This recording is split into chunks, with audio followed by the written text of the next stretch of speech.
Animal Farm, George Orwell.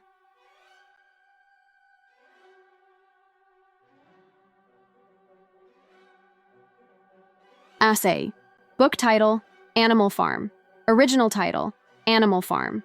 Author of the book, George Orwell. Country, United Kingdom.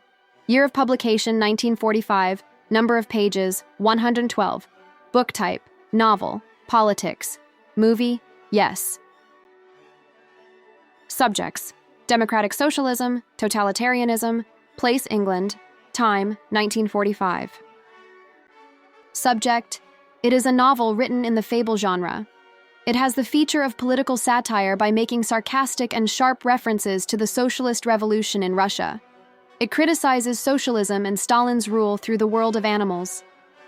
The author is also a socialist.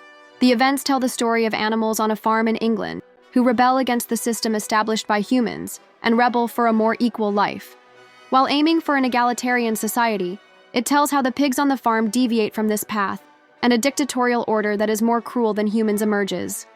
The book goes beyond being a political novel, and also carries a mission to warn people against the emergence of totalitarian regimes. Heroes: Snowball, pig.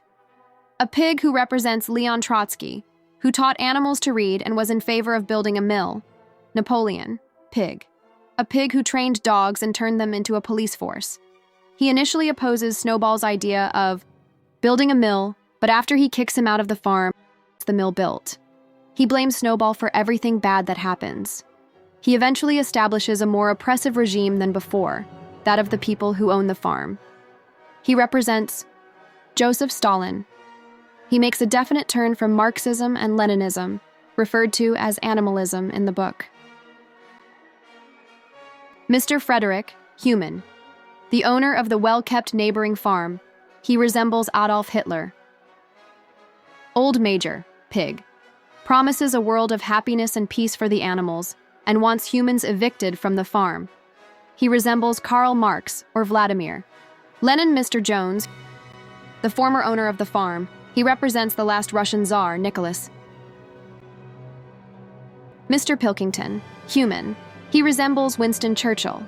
Moses, raven, represents the clergy. He was Mr. Jones's pet raven. He ran away as soon as the revolution happened and came back. He does nothing and promises the animals an animal. Paradise in the sky, honeycomb land. Although the pigs deny, they allow the raven to stay on the farm and drink. Squealer, pig. He acts as Napoleon's spokesman. He tries to convince the other animals by making up his own reasons for every change made. He resembles Molotov but also evokes the pro-government media.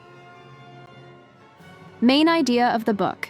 It is a cautionary message about the rise of totalitarian regimes and how people can be manipulated.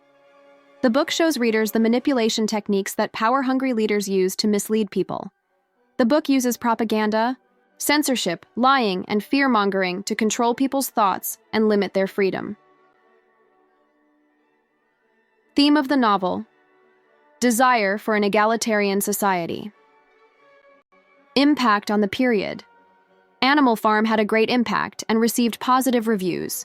Although it was a critique of Stalinism, it was censored in the United Kingdom, which did not want to anger its allies during World War II. It is claimed that the novel was changed by the CIA during the filming of the cartoon. The novel was made to a film in 1999, this time with a more faithful script. Animal Farm inspired Pink Floyd's album Animals. Analysis of the novel. Animal Farm is George Orwell's second famous novel, which has become a modern classic and a striking political satire. One of the best critiques of the system ever written, this novel reveals how a revolution for freedom can be turned into a one-man war. George Orwell's Allegory is still relevant today wherever freedom is under attack. Evaluation of the events and persons in the book. Overworked and mistreated animals one day gather and take over the farm they live in. They finally have a say and are determined to create a more just and equal society on the farm. Led by the pigs, they begin to work to establish this new order. Although this order initially helps the farm develop, over time problems that the animals cannot foresee will arise, and a more ruthless regime will be established. Summary of the novel. Mr. Jones is the owner of the farm. One night, when he went to bed because he was very drunk, he said that he had a dream about a pig called Old Major and wanted to tell him about his dream. When he called all the animals, Bluebell, Jessie, Pincher, pigs, chickens, pigeons, Benjamin, a donkey, 2 horses called Boxer and Clover, Muriel, a white goat, and all the other animals gathered in the big barn. The Grand Master was so respected on the farm that everyone was ready to give up an hour of sleep to listen to what he had to say. Old Major says that he feels it is his duty to pass on the wisdom he has gained before he dies. In his speech, he says that their lives are spent in poverty, hunger, and running from morning till night. He draws attention to their lives of misery and slavery.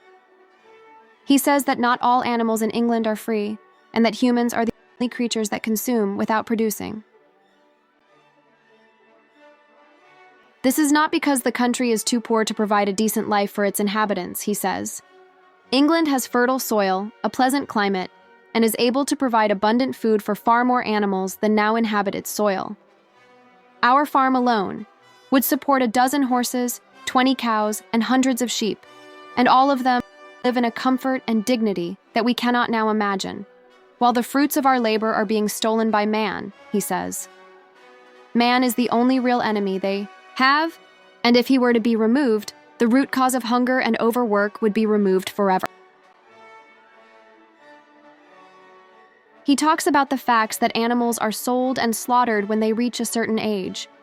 He talks about how horses and dogs are no better, that when horses lose their strength, they are slaughtered and given to foxes, and that when dogs grow, old and toothless, they are strangled to death by Jones.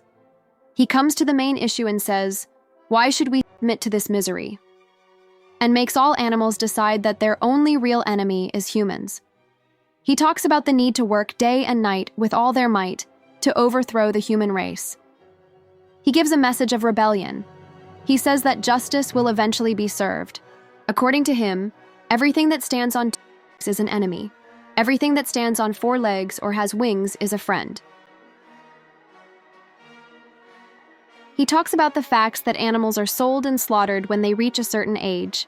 He talks about how horses and dogs are no better, that when horses lose their strength, they are slaughtered and given to foxes, and that when dogs grow, old and toothless, they are strangled to death by Jones.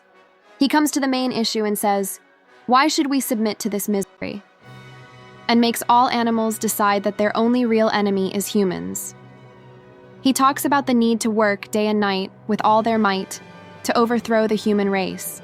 He gives a message of rebellion. He says that justice will eventually be served.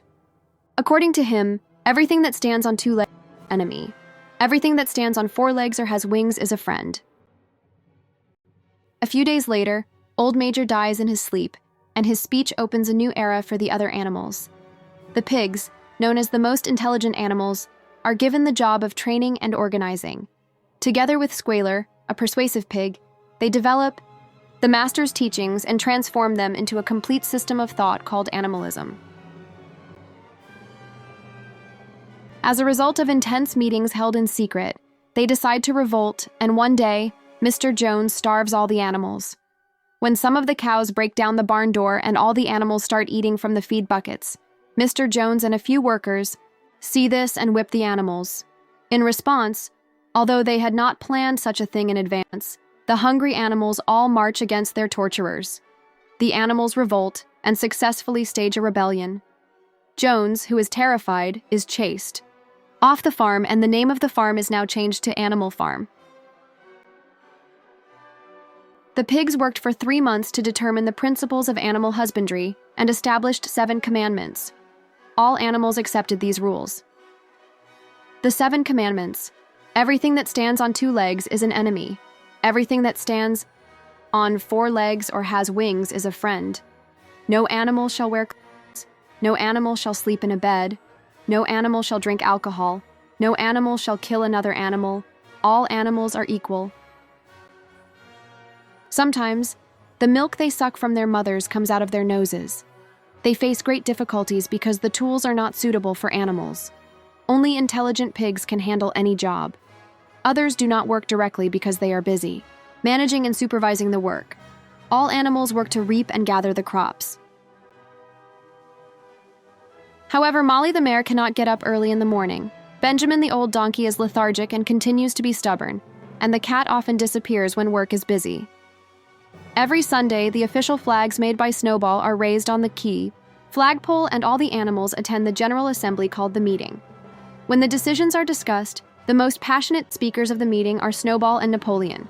A pig named Squealer is assigned to give the necessary explanations to the other animals. The events of the autumn are announced to the whole country. The story of the rebellion is told to the animals of the neighboring farms, and they are taught the song Beasts of England. While the other farmers think of how to take advantage of Jones's misfortune, Mr. Pilkington, the owner of Foxwood Farm, and Mr. Fred, the owner of Pinchfield Farm, are at odds with each other. However, Napoleon manages to take advantage of both of them in the future. One day, Jones, his men, and the owners of these farms raid their farm to reclaim it, and a bloody battle breaks out between them. As a result, the animals win. Although disagreements arise between Snowball and Napoleon over time, the management of the farm is always in the hands of the clever pigs. With Snowball's suggestion, they decide to build a windmill that will make things easier and will only work for 3 days. However, Napoleon opposes this and sets his dogs to attack him, causing Snowball to escape. With this tactic, only Napoleon takes over and starts to operate the windmill. On the third Monday after Snowball's expulsion, the animals are somewhat surprised when Napoleon announces that the windmill will be built after all. Napoleon does not explain his reasons for changing his mind, only warning the animals that this extra task will require a lot of work and may even require reducing their rations. Meanwhile, plans are worked out down to the last detail. The windmill is planned to take 2 years to build. That evening, Squealer privately explains to the other animals that Napoleon was never against the windmill. On the contrary, he says that he was the one who defended the windmill in the first place. He says that the plan that Snowball drew on the floor of the hut where the incubators were kept was actually stolen from Napoleon's papers. He says the windmill is actually Napoleon's work. Squealer assumes a sly air and says that was Napoleon's cunning. He says that he only pretended to be against the windmill as a maneuver to get rid of Snowball, who was a bad example and a dangerous person. He says that now that Snowball is out of the way, the plan can proceed without his intervention. For a year, the animals work like slaves, but everything is done for their future lives. When the animals gather to receive their orders on a Sunday morning, Napoleon announces that he has decided on a new policy in order to obtain some urgently needed materials. From that moment on, Animal Farm will start trading with neighboring farms. That the needs of the windmill must come before anything else. Napoleon gradually changes the rules on the farm and convinces the animals with every speech he makes, making them fall in love with him and admire him. However, the pigs begin to live a more luxurious life than the other animals and begin to settle in Jones's house. Although the other animals object among themselves, the pigs must have an explanation. The other animals are no longer surprised by Napoleon smoking a pipe in the garden of the farmhouse, wearing the clothes worn by Mr. and Mrs. Jones, and living a luxurious and fun life. One night, when Snowball destroys the windmill, they are forced to start rebuilding without giving up. Napoleon officially announces Snowball's death sentence. He announces that he will give a reward to the person who brings him to justice. The people, emboldened by the collapse of the windmill, began to make up new lies about the farm.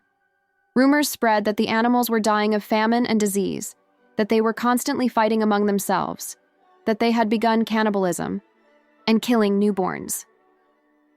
Finally, after a very tiring effort and many problems, the construction of the windmill was completed.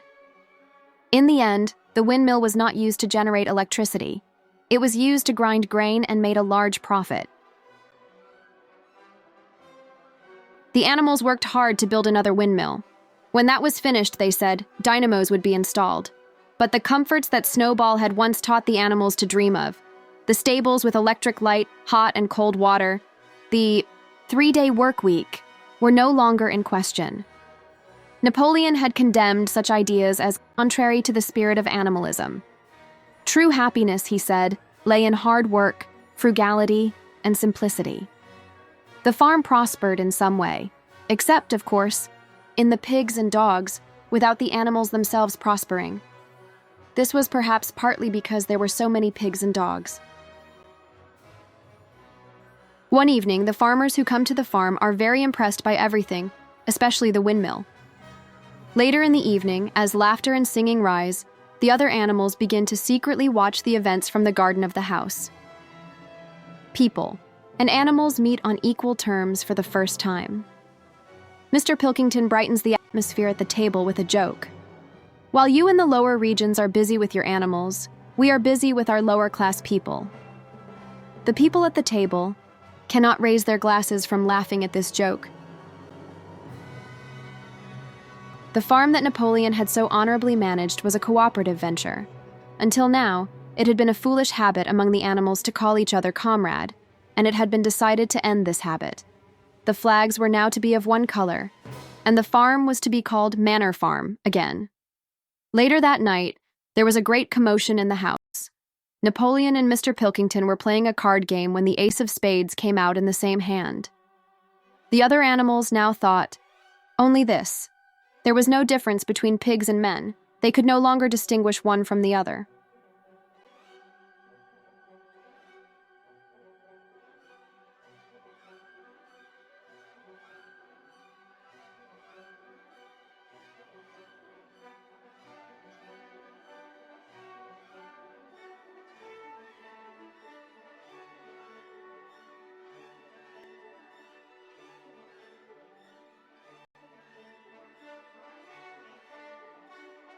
Quotes from the book Animal Farm. There was a time when no one dared to speak their minds. Let's face it, our lives are miserable, tiring, and short. Man is the only creature that consumes without producing. He does not give milk, he does not lay eggs, he is not strong. Enough to pull the plow, he cannot run fast enough to catch rabbits. Yet, he is the lord of all animals. I can say that I have seen what the earth will be like after man disappears. All animals are equal, but some animals are more equal than others.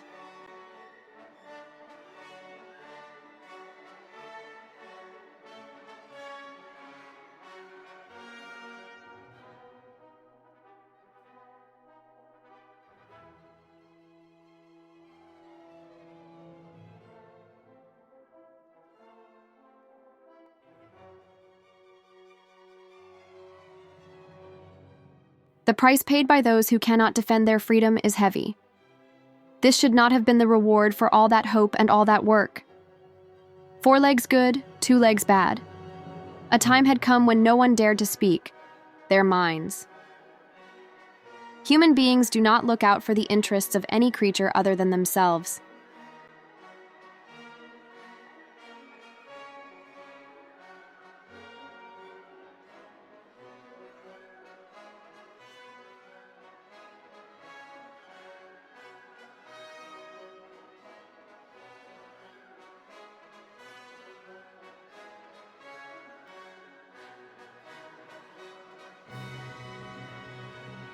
If you have to deal with your lowly animals, he said, we have to deal with our lowly people.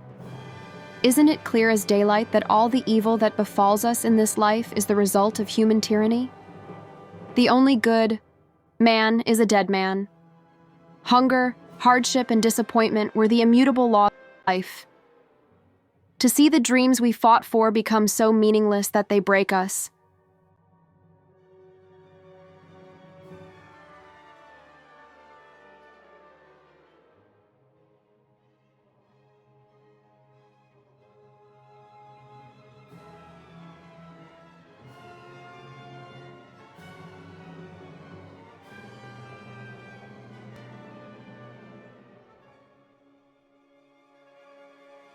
Man does not seek the interests of any creature other than himself. God gave me a tail to keep the flies away, but I wish there were no flies and no tail. This short life of ours is spent in poverty, toiling and toiling, from morning till night. A time had come when dared to speak their minds. Perhaps it would not come true immediately. Perhaps those who are alive now would not live to see those days, but their dreams would definitely come true one day.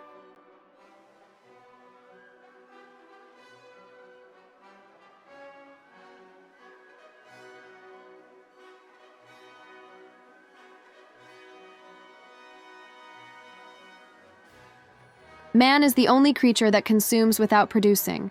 He does not give milk. He does not lay eggs. He is not strong enough to pull the plow. He cannot run fast enough to catch rabbits. Yet he is the Lord of all animals. Someone may say that man and animals have a common interest, that the welfare of one is the welfare of the others. Do not listen to them. They are all lies. Man does not look out for the interests of any creature other than himself.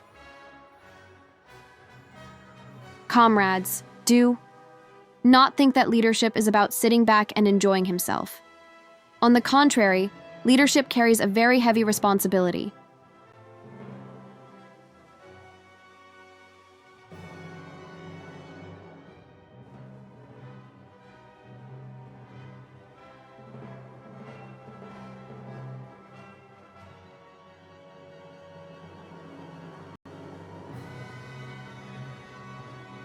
Our only real enemy is man. The price paid by those who cannot defend their freedom is heavy. According to the leader, true happiness lies in working hard and living simply. If you have to deal with your lowly animals, we have to deal with our lowly people.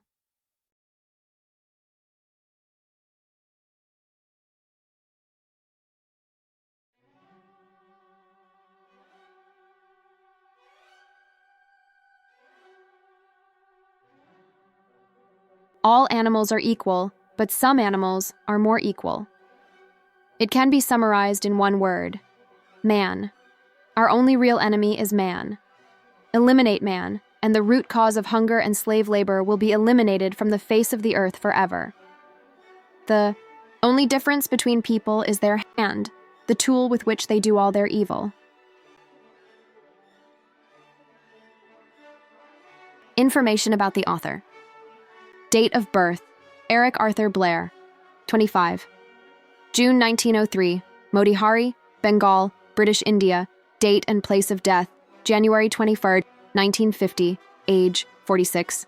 London, England. Local name: George Orwell. Occupation: writer. Nationality: British. Period: 1852-1910. The novel was first published in the United Kingdom in 1945. In 1996, it received the Retro Hugo Award for Best Novel of the Year for 1946.